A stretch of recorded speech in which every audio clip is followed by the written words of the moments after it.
Plus é com a Terra Mar. Via Plus 1000, R$ 39,90. Óleo 68 balde, R$ 159. Bomba autoaspirante Schneider, R$ 489. Bomba Sapo, R$ 169. Terra Mar Fórum. Telefone 27231674. Terra Mar Turf 30252535 999355888. Todas as manhãs, todos os dias, novas notícias, novos acontecimentos, política, economia, entretenimento, informação com credibilidade, gerando conteúdo para você ficar bem informado. Leia a Folha da Manhã. A diferença está na qualidade.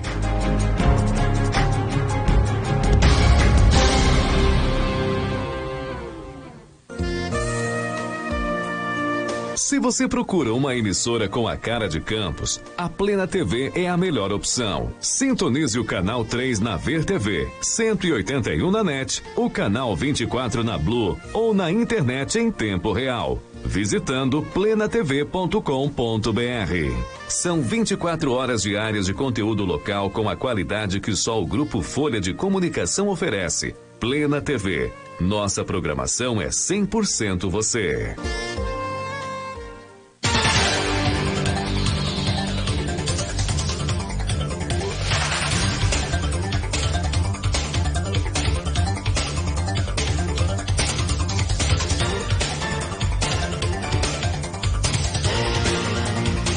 Você está sintonizado na Folha FM 98,3, Campos dos Goitacazes. Começa agora o Folha no Ar, primeira edição, oferecimento Laboratórios Plínio Bacelar, Clínica Proteus e Nova Canabrava. São 7h01. Bom dia a todos, eu sou Marco Antônio Rodrigues. Hoje é quarta-feira, dia 3 de julho de 2019. Vamos conferir agora os principais assuntos que são manchetes e importantes do jornal Folha da Manhã. Mas antes das notícias de hoje, previsão do tempo, parcialmente nublado, máxima de 34, onda de calor, né? Nessa época que já normalmente está mais fresquinho, mínima de 20 graus. No momento, em Campos, 21 graus. 2 assassinados em menos de 24 horas nas praias de São João da Barra. Caseiro foi morto a tiros e facadas em Atafone e em Gruçaí um homem foi executado na frente da família. Menina de 13 anos que foi morta em casa. Haverá reconstituição do crime em Travessão. Já sancionada a lei de orçamento prevê 2 bilhões e redução de dívidas. Semiárido, passo importante em projeto de Vladimir. Na Justiça de Campos, Raquel Dodge quer continuidade da ação da Caixa d'Água. Operação Explosão, Ministério Público interdita oficinas de GNV após denúncias. E no esporte, Brasil derrota a Argentina e vai à final da Copa América. Nossos ouvintes podem também nos acompanhar pela página do Facebook ou no YouTube, Folha FM 98,3 Campos dos Goitacazes, pelo nosso site www.folhafm98.com.br, pelo aplicativo de Android ou iOS e pelo site radios.com.br. No Folha no Ar, primeira edição, temos a participação do jornalista Arnaldo Neto, editor-geral da Folha da Manhã, também do diretor de redação, Aloysio Abreu Barbosa. Bom dia, Arnaldo. Vamos comentar alguns desses assuntos de hoje, começando, voltando, né, a ser, quase não deixa de ser, né, Arnaldo? Tema é a violência na cidade, né? Violência na cidade no país inteiro, mas é sempre um assunto que, por mais que a gente queira, não tem como nos afastarmos. Bom dia, Marco Antônio. Bom dia, Gustavo Viedo, já aqui com a gente para entrevista a partir do próximo bloco. Bom dia, Beto. Bom dia a todos os ouvintes da Folha FM. Marco, dessa vez em São João da Barra, né? São João que sempre foi considerada uma cidade mais tranquila, uma cidade pequena, uma cidade que tem aí, apesar do desenvolvimento com o Porto do Açu, mas tem cerca de 35 mil habitantes, é uma cidade bem menor do que Campos, que tem mais de 500 mil habitantes. Sempre foi uma cidade bem tranquila, mas a própria delegada de lá, a delegada Madeleine Farias, quando esteve aqui, ela citou o aumento de violência na cidade. E ontem a gente teve esses 2 casos, 2 homicídios em menos de 24 horas. O primeiro pela manhã foi em Atafona, foi um caso que começou a circular logo depois que eu saí do programa aqui. A gente foi ao Porto do Açu ontem fazer uma visita técnica não visita técnica, uma visita oferecida à imprensa. Nós somos com parte da equipe da Folha e lá foi a primeira informação que eu tive quando eu cheguei, porque a vítima do homicídio de Atafona é pai de um funcionário lá do Porto, conhecido da Fernanda, assessora de imprensa, que esteve aqui com a gente. E depois, à noite, já no fechamento da edição, acontece um outro homicídio do outro lado da Lagoa, em Gruçaí, e as dinâmicas bem parecidas. Os assassinos chegaram, chamaram pelo nome. No caso do de Atafona, uma figura conhecida, que tinha um quiosque lá no balneário, e era caseiro também, então chamou pelo nome. A narrativa da polícia é essa, e cometeu o crime. E no caso de Gruçaí, chamou pelo filho, o pai atendeu quando chamou o filho e acabou sendo executado na frente da família. Então, 2 casos em menos de 24 horas. Para São João da Barra, a gente sempre tem casos de violência em São João da Barra, a gente conversa no fechamento de pauta, conversa com a Luísio. Antes, a gente tinha um caso em Atafona, em São João da Barra, de vez em nunca, né? Hoje em dia, já é uma coisa mais constante, como esse caso aí, 2 homicídios em um dia, é realmente de assustar bastante. Bom dia também, Aloysio. Nós temos um outro assunto ainda referente a um caso que foi comentado aqui no nosso programa. Menina de 13 anos que foi morta em casa. Haverá reconstituição do crime em Travessão. Não, a reconstituição aconteceu ontem. Aconteceu ontem. Okay. A gente ficou lá, acompanhou bastante tempo. Até essa primeira foto aí, ó, na capa de hoje, é a mãe da menina entrando no local do crime.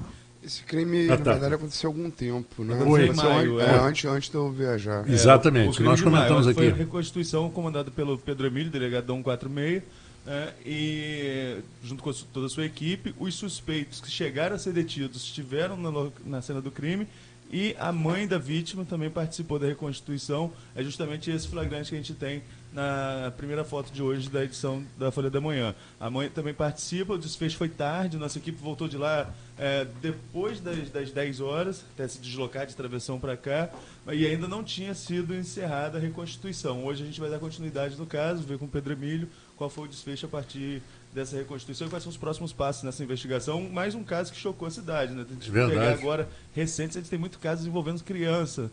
E eu sempre coloco aqui, quando a gente traz esses crimes, que casos que envolvem criança nos causam um impacto muito mais forte, né? Porque é uma coisa que a gente não espera. Não que nenhum tipo de violência seja justificável, mas quando envolve criança é ainda mais impactante. Mais chocante, né? Mais chocante, Aloysio. Eu acho que tem um assunto que a gente vai tratar aqui, além dos 2-0 do Brasil, por óbvio, na Argentina com o Oviedo, mas não vou falar muito, porque eu vou respeito, não muito a ele, mas a Messi, que é um grande jogador, é um cara que eu... E assustou ontem. Não, fez uma grande partida. Não, a Argentina ontem fez sua melhor partida desde da derrota para a França, na Copa do Mundo. Grande jogo da Argentina, Messi procurou o jogo, fugiu do Marcos Casemiro, saiu de Casemiro, veio para o meio armar. Engraçado, você vê que o Brasil e a Argentina é um jogo tão diferente que os grandes, os novos ontem não jogaram bem, foi um jogo de veteranos. Foi Daniel Alves do lado brasileiro e Messi do lado argentino. O Lautaro, que vem muito bem, não jogou bem, o Cebolinha, que vem muito bem, não jogou bem. Por quê? Porque são talvez ainda garotos, não tem casca para um jogo tão... E emotivo, né? Foi um jogão. Foi um jogo épico, né? Como é Brasil e Argentina, foi um jogo digno das nossas melhores tradições. Mas assuntos que a gente vai tratar, acho que a gente vai tratar também. Só antes de você entrar no assunto, essa discussão. Ontem o Messi fez uma jogada, que uma vez foi uma discussão minha com o PVC, que o PVC falou no ar, para o Paulo Vinícius Coelho, que você conhece. Assim, é o cara que, para mim, é o repórter que mais tem de futebol do Brasil.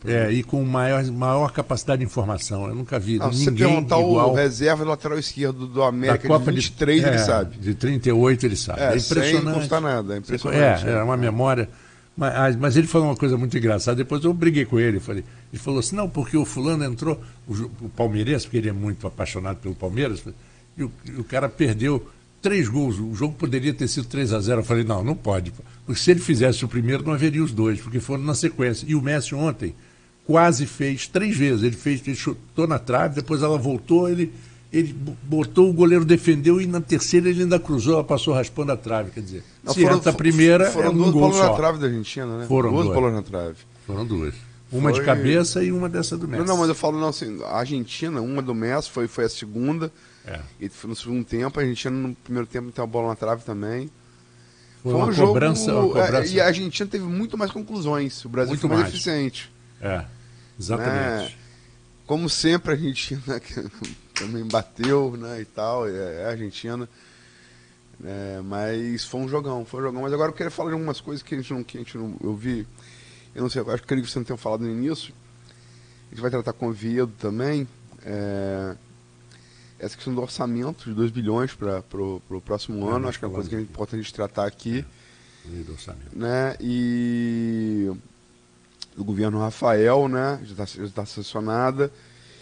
E também do projeto de Vladimir, né? Do semiárido. Do semiárido, que é uma coisa importante. Eu sempre digo aqui, já disse que algumas vezes nesse programa, é uma pauta que vem desde os anos 80 com Antônio Evaldo Nojosa, ainda presidente do IAA. Muita gente não sabe, onde hoje fica o prédio da Justiça Federal e do Ministério Público Federal. E ali era o IAA. Né? Ali o IAA, do lado da Catedral, foi feito para o IAA. Você vê a importância que teve o IAA ali naquele boom do milagre econômico nos anos 70, né? Já falei aqui, financiou inclusive equipe de Fórmula 1, né? A Copersucar, dos irmãos Fittipaldi, os 2 irmãos. E Vladimir ontem conseguiu, é um passo prático importante, porque o trâmite normal seria ser aprovado por 4 comissões da Câmara, e ele conseguiu que passe só por uma. Criar uma comissão para que, aprovando isso seja sancionado. Eles tiveram, a gente já falou aqui, já tiveram, aqui não só o Vladimir, como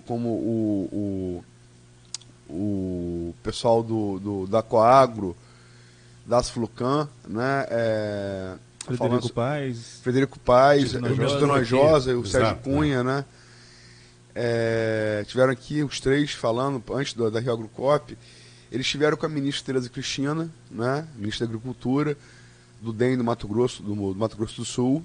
É uma pessoa conhecida e respeitada no agronegócio, né? Talvez seja a ministra, a gente fala muito de Moro Paulo Guedes, talvez seja a ministra mais forte do governo Bolsonaro, que a gente fala pouco, seja Tereza Cristina. E para ela que fale pouco é ótimo, né? Porque não entra muito em conflito, não entra muito em controvérsia. Mas tem que lembrar a importância da agrobusiness para a economia brasileira. Claro, né? Muito. A soja é um dos nossos principais commodities, junto com minério de ferro e petróleo. Enfim, é um projeto que, se aprovado, vai beneficiar produtores rurais de 22 municípios do norte e noroeste fluminense, não é pouca coisa, para a linha de crédito com juros mais baixos, porque o nosso clima ainda está classificado como tropical úmido, e já foi uma realidade, só que com o desmatamento e a mudança do ciclo das chuvas, o Oviedo é um cara que brinca muito com isso, porque a Argentina chove pra caramba. Eu estive lá, peguei dilúvios na Argentina, que aqui não chove, realmente o Campos hoje não chove mais como chovia. É incrível, né? É uma verdade, nosso clima muito seco. Se assemelha mesmo, né, ao semiárido. É muito importante para facilitar a linha de crédito para produtor rural. É uma coisa que vai ter assim, impacto na produção rural de 22 municípios do norte e noroeste, coisa muito importante. E esse trâmite facilitado vai beneficiar muita gente. É uma coisa muito importante para a economia aqui da região. Isso aí. Então, nós ainda temos alguns outros assuntos para falar antes, ou podemos voltar depois da entrevista com o Oviedo, a gente pode falar também, né, Luiz? Aqui tem, por exemplo, uma operação explosão. O Ministério Público interdita oficinas de GNV após denúncias. Isso é uma coisa muito perigosa. Sim, foram sete oficinas fechadas, né? Então não foram poucas, foram 11 denunciados, 7 oficinas fechadas, interditadas no município. Após denúncia do Ministério Público, foi constatar para irregularidades. Porque às vezes é muito mais barato, você vai num lugar que não está habilitado, vai lá, compra um kit de gás que não esteja de acordo com as normas para ser utilizado, e vai levando, até colocando em risco, que quantas vezes a gente já viu aqui em Macaé, por exemplo, faz pouco tempo, aqui a gente perde um pouquinho de dimensão do tempo, mas se não me engano foi no ano passado que um carro explodiu enquanto abastecia com gás natural. E isso existem casos recorrentes quanto a isso no país. E aqui em Campos houve essa denúncia, essa ação do MP, foram 11 denunciados, sendo 7 oficinas fechadas, interditadas, nessa ação que foi realizada ontem aqui na cidade. É verdade, são oficinas de fundo de quintal que a gente vê claramente e que não só o sistema de instalação não é adequado, a forma de instalar, como também, às vezes, até os tonéis, né, os cilindros, não estão também dentro das normas. É um negócio muito complicado, perigoso e afeta todo mundo que está. Porque uma oficina dessa que explode, Aloysio, ela atinge todas aquelas casas ao lado, pode matar muita gente. É um negócio mas muito tem umas sério. coisas que são absurdas. Você viaja e você vê. Você sabe quanto custa o litro de gasolina no Chile? Eu imagino. Não, e o Chile não é produtor de petróleo. Sabe quanto custa? Não. R$1. É. R$1. Você paga R$5. Nós estamos aqui do lado de campos de petróleo imensos aqui em Campos. Eu pago R$5 litro de gasolina. No Chile, que não tem petróleo nenhum, eu pago R$1. Você não é preciso entender muito de economia ou de petroquímica para saber que tem elementos errados nessa equação. Né? Muita Quer dizer, e logicamente que esse disparate leva a que, como você falou, esses fundos de quintal, de NV, aconteçam. Porque eu acho muito difícil que se o preço da gasolina daqui no Brasil fosse mesmo do Chile, e eu digo porque o Chile é muito parecido o preço das coisas, de comida, de tudo. Agora, quando eu fui pagar gasolina, eu tomei um susto. Eu fiz a conversão, é 170, né, Ica? 170, R$1, 170 pesos. Custa R$1 o preço É um absurdo. Mas é esse disparate que leva, eu acho, que essa busca ensandecida a GNV, né? Exatamente. Mas até no GNV nosso tem gente que mais bota caro do que gás na de capital. cozinha. Já vi carro com gás de Isso cozinha antes de existir GNV. Cansamos de botava ver. botijão.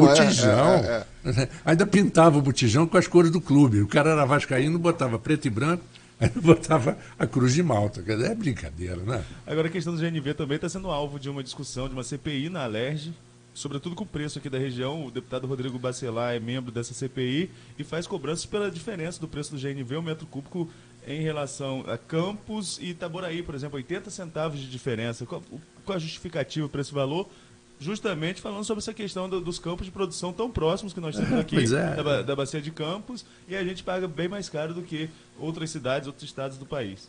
Bom, são 7h16, nós vamos a um pequeno intervalo, voltamos dentro... Deixa eu só trazer uma informação nova, não. Marco, que eu vou, durante a entrevista, pedir o auxílio a Luiz para começar a soltar aqui no blog também. A prefeita Carla Machado iniciou uma reforma administrativa que estava anunciando há muito tempo. Hoje, no Diário Oficial, bastante mudanças no secretariado da prefeita, entre elas uma mudança que altera na Câmara. O ex-vereador e ex-vice-prefeito Chico da Quixaba vai assumir o mandato. Ele foi do palanque de oposição, ele assume o mandato agora na volta do recesso legislativo, porque o vereador Elísio, que também estava no palanque de oposição em 2016, foi nomeado pela prefeita secretário de transporte, abrindo aí a vaga para o suplente. Uma coisa que já era esperada desde o verão, era um boato que se corria nos bastidores desde o verão, mas agora está concretizado. O pessoal sua antiga rádio, sabe que você tá tão afinadinho assim com o Carlos, o pessoal vai ligar pra cá pra reclamar. Olha, hein? depois eu posso até contar histórias a você do que aconteceu nesse período que você esteve fora. Tem muitas novidades. Mas calma aí que estamos na rádio, não posso... Calma aí, vamos devagar, o horário ainda não permite. Não, mas talvez na segunda edição, quem sabe? Bom, gente, vamos lá, são 7h17, 7h18, a gente já começa de bom humor, é ótimo. Voltamos já com Folha no Ar, primeira edição, e aí sim vamos conversar com o nosso convidado, o advogado e publicitário Gustavo Oviedo. Daqui a pouquinho, voltamos. A Proteus, moderna empresa especializada em medicina e segurança do trabalho, está preparada